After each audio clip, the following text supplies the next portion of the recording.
Frankenstein by Mary Shelley, Volume 2, Chapter 8. Cursed, cursed Creator! Why did I live? Why, in that instant, did I not extinguish the spark of existence which you had so wantonly bestowed? I know not. Despair had not yet taken possession of me. My feelings were those of rage and revenge. I could with pleasure have destroyed the cottage and its inhabitants, and had glutted myself with their shrieks and misery. When night came, I quitted my retreat and wandered in the wood, and now, no longer restrained by the fear of discovery, I gave vent to my anguish in fearful howlings. I was like a wild beast that had broken the toils, destroying the objects that obstructed me, and ranging through the woods with a stag-like swiftness. Oh, what a miserable night I passed! The cold stars shone in mockery, and the bare trees waved their branches above me. Now and then the sweet voice of a bird burst forth amidst the universal stillness. All save I were at rest or in enjoyment. I, like the arch-fiend, bore a hell within me, and finding myself unsympathized with, wished to tear up the trees, spread havoc and destruction around me, and then to have sat down and enjoyed the ruin. But this was a luxury of sensation that could not endure. I became fatigued with excess of bodily exertion, and sank on the damp grass in the sick impotence of despair. There was none among the myriads of men that existed who would pity or assist me. And should I feel kindness towards my enemies? No. From that moment I declared everlasting war against the species, and more than all, against him who had formed me, and sent me forth to this insupportable misery. The sun rose. I heard the voices of men, and knew that it was impossible to return to my retreat during that day. Accordingly, I hid myself in some thick underwood, determining to devote the ensuing hours to reflection on my situation. The pleasant sunshine and the pure air of day restored me to some degree of tranquillity, and when I considered what had passed at the cottage, I could not help believing that I had been too hasty in my conclusions. I had certainly acted imprudently. It was apparent that my conversation had interested the father in my behalf, and I was a fool in having exposed my person to the horror of his children. I ought to have familiarized the old de Lacy to me, and by degrees have discovered myself to the rest of his family, when they should have been prepared for my approach. But I did not believe my errors to be irretrievable, and after much consideration, I resolved to return to the cottage, seek the old man, and by my representations win him to my party. These thoughts calmed me, and in the afternoon I sank into a profound sleep. But the fever of my blood did not allow me to be visited by peaceful dreams. The horrible scene of the preceding day was forever acting before my eyes. The females were flying, and the enraged Felix tearing me from his father's feet. I awoke exhausted, and finding that it was already night, I crept forth from my hiding place and went in search of food. When my hunger was appeased, I directed my steps towards the well-known path that conducted to the cottage. All there was at peace. I crept into my hovel and remained in silent expectation of the accustomed hour when the family rose. That hour passed. The sun mounted high in the heavens, but the cottagers did not appear. I trembled violently, apprehending some dreadful misfortune. The inside of the cottage was dark, and I heard no motion. I cannot describe the agony of this suspense. Presently 2 countrymen passed by, but pausing near the cottage, they entered into conversation, using violent gesticulations. But I did not understand what they said, as they spoke the language of the country, which differed from that of my protectors. Soon after, however, Felix approached with another man. I was surprised, as I knew that he had not quitted the cottage that morning, and waited anxiously to discover, from his discourse, the meaning of these unusual appearances. "Do you consider," said his companion to him, "that you will be obliged to pay 3 months' rent, and to lose the produce of your garden? I do not wish to take any unfair advantage, and I beg, therefore, that you will take some days to consider of your determination." "It is utterly useless," replied Felix. We can never again inhabit your cottage. The life of my father is in the greatest danger, owing to the dreadful circumstance that I have related. My wife and my sister will never recover their horror. I entreat you not to reason with me any more. Take possession of your tenement, and let me fly from this place." Felix trembled violently as he said this. He and his companion entered the cottage, in which they remained for a few minutes and then departed. I never saw any of the family of de Lacy more. I continued for the remainder of the day in my hovel in a state of utter and stupid despair. My protectors had departed, and had broken the only link that held me to the world. For the first time the feelings of revenge and hatred filled my bosom, and I did not strive to control them. But allowing myself to be borne away by the stream, I bent my mind towards injury and death.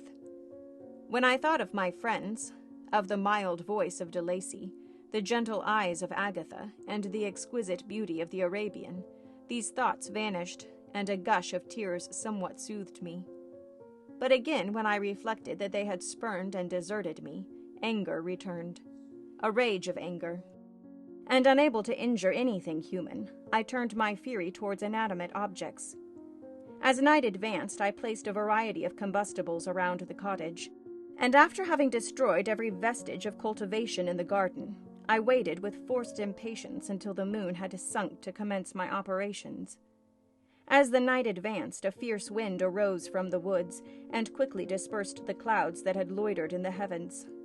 The blast tore along like a mighty avalanche, and produced a kind of insanity in my spirits that burst all bounds of reason and reflection. I lighted the dry branch of a tree and danced with fury around the devoted cottage, my eyes still fixed on the western horizon, the edge of which the moon nearly touched.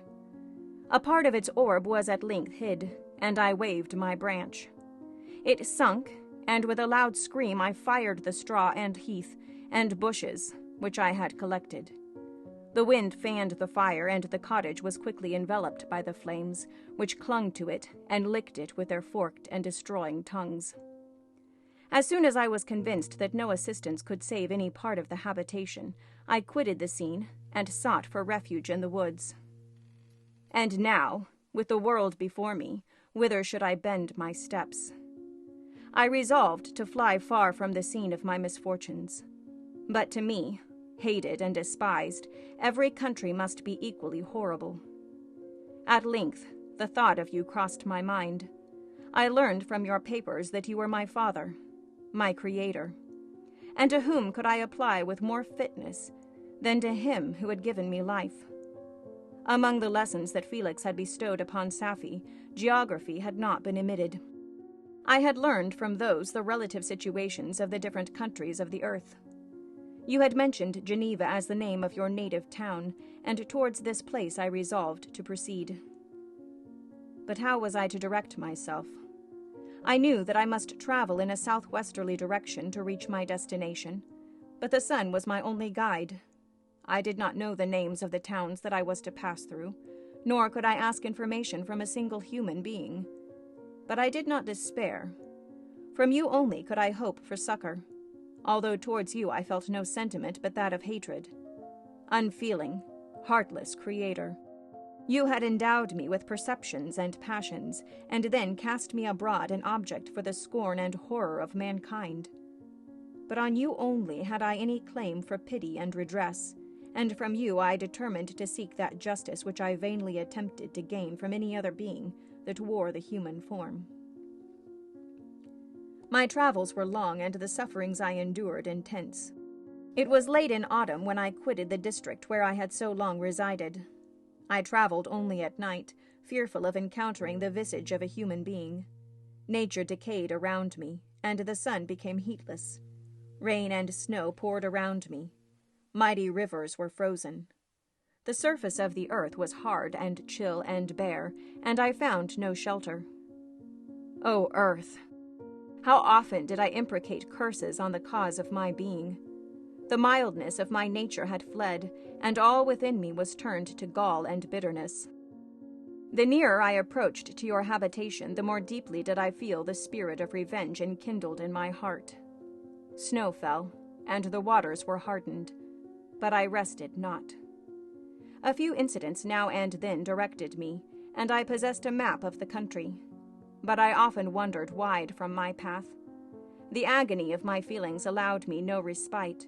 No incident occurred from which my rage and misery could not extract its food, but a circumstance that happened when I arrived on the confines of Switzerland, when the sun had recovered its warmth and the earth again began to look green, confirmed in an especial manner the bitterness and horror of my feelings. I generally rested during the day and traveled only when I was secured by night from the view of man. One morning, however, finding that my path lay through a deep wood, I ventured to continue my journey after the sun had risen. The day, which was one of the first of spring, cheered even me by the loveliness of its sunshine and the balminess of the air. I felt emotions of gentleness and pleasure that had long appeared dead revive within me. Half surprised by the novelty of these sensations, I allowed myself to be borne away by them, and, forgetting my solitude and deformity, dared to be happy. Soft tears again bedewed my cheeks, and I even raised my humid eyes with thankfulness towards the blessed sun which bestowed such joy upon me. I continued to wind among the paths of the wood, until I came to its boundary, which was skirted by a deep and rapid river, into which many of the trees bent their branches, now budding with the fresh spring. Here I paused, not exactly knowing what path to pursue, when I heard the sound of voices that induced me to conceal myself under the shade of a cypress. I was scarcely hid when a young girl came running towards the spot where I was concealed, laughing as if she ran from someone in sport.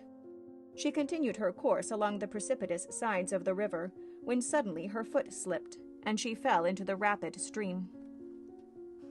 I rushed from my hiding place, and with extreme labor from the force of the current, saved her and dragged her to shore. She was senseless, and I endeavored by every means in my power to restore animation, when I was suddenly interrupted by the approach of a rustic, who was probably the person from whom she had playfully fled. On seeing me, he darted towards me, and tearing the girl from my arms, hastened towards the deeper parts of the wood.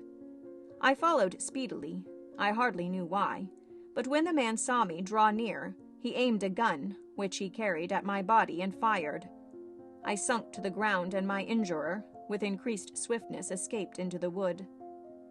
This was then the reward of my benevolence.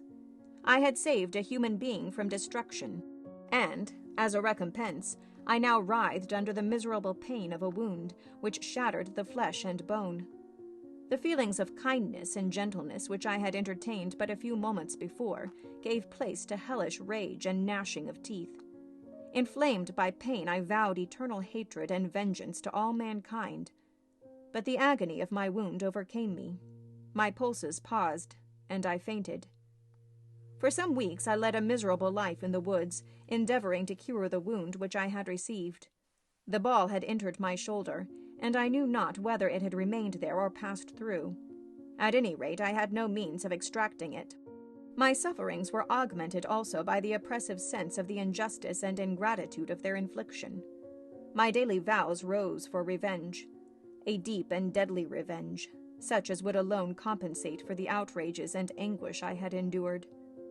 After some weeks my wound healed, and I continued my journey. The labors I endured were no longer to be alleviated by the bright sun or gentle breezes of spring. All joy was but a mockery, which insulted my desolate state, and made me feel more painfully that I was not made for the enjoyment of pleasure. But my toils now drew near a close, and 2 months from this time I reached the environs of Geneva. It was evening when I arrived, and I retired to a hiding place among the fields that surround it, to meditate in what manner I should apply to you. I was oppressed by fatigue and hunger, and far too unhappy to enjoy the gentle breezes of evening, or the prospect of the sun setting behind the stupendous mountains of Jura. At this time a slight sleep relieved me from the pain of reflection, which was disturbed by the approach of a beautiful child, who came running into the recess I had chosen with all the sportiveness of infancy. Suddenly, as I gazed on him, an idea seized me that this little creature was unprejudiced, and had lived too short a time to have imbibed a horror of deformity. If, therefore, I could seize him and educate him as my companion and friend, I should not be so desolate in this peopled earth. Urged by this impulse, I seized on the boy as he passed, and drew him towards me. As soon as he beheld my form, he placed his hands before his eyes, and uttered a shrill scream. I drew his hand forcibly from his face, and said, "Child, what is the meaning of this? I do not intend to hurt you. Listen to me." He struggled violently. "Let me go," he cried. "Monster! Ugly wretch! You wish to eat me and tear me to pieces. You are an ogre. Let me go, or I will tell my papa." "Boy, you will never see your father again. You must come with me." "Hideous monster! Let me go. My papa is a syndic. He is Frankenstein. He would punish you. You dare not keep me." "Frankenstein? You belong, then, to my enemy, to him towards whom I have sworn eternal revenge. You shall be my first victim." The child still struggled and loaded me with epithets, which carried despair to my heart. I grasped his throat to silence him, and in a moment he lay dead at my feet. I gazed on my victim, and my heart swelled with exultation and hellish triumph. Clapping my hands, I exclaimed, "I, too, can create desolation. My enemy is not impregnable. This death will carry despair to him, and 1,000 other miseries shall torment and destroy him."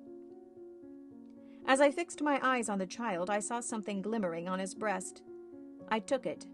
It was a portrait of a most lovely woman. In spite of my malignity, it softened and attracted me.